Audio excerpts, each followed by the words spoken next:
This silly sound is more than just fun. It's great for building speech skills.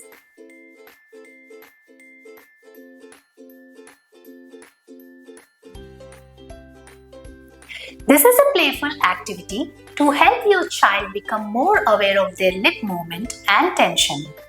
It's called the pop sound game.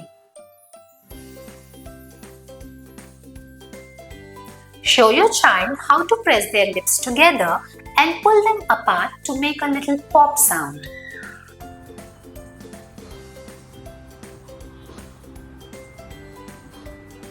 Let your child try it at their own pace. Slow pops, then fast ones.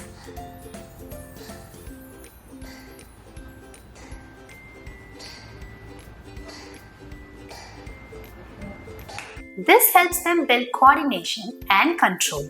If the popping sound doesn't come at first, just have your child gently close their lips and pull them apart slowly. This sound may come with practice, and that's perfectly fine. You can use this as a silly warm-up before speech practice or during pretend play. Ask your child to pop like a balloon or pop like a bubble. Pop by pop, your child's lips are getting stronger and more coordinated.